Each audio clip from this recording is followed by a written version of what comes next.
Ismail Hussain and Adam Mehmood were given jail sentences after teaming up and launching a brutal attack on a 15-year-old teenager at a park in the Foleshill area of Coventry.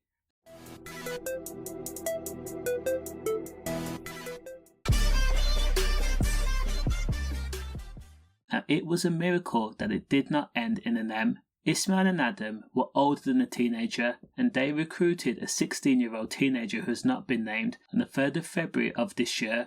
Everyone had made sure that they were equipped with blades. Then Ismail found the victim and told him to come to the park, which is off Kitchener Road. Ismail says, "I just want to talk to you." Now, the 15-year-old teenager was either scared or naive, but he met the gang by himself. Once there, the victim was greeted by the unnamed teenager who was recruited by Ismail and Adam, and also Adam himself. Ismail Hussain arrived soon after. Now quickly the victim was surrounded on all sides and he had nowhere to run. First he received a hook and another one and another one. The victim staggered on his feet.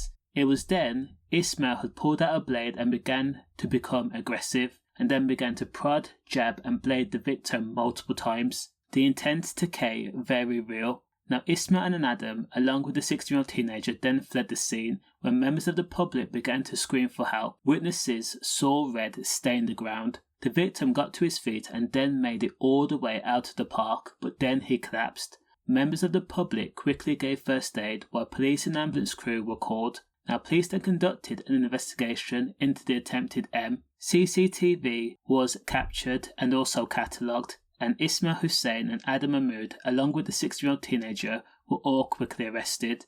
Ismail Hussain from Curzon Avenue in Coventry, he was jailed for attempted M, and he was sentenced to 19 years. Adam Mehmood, who was from Dubar Avenue in Coventry, was jailed for 15 years for the same charge. The 16-year-old teenager, who was not being named, he was jailed for 2 years for wounding and also possession of a blade. Thankfully, the 15-year-old victim survived the incident, but of course he's scarred for life. Stay safe.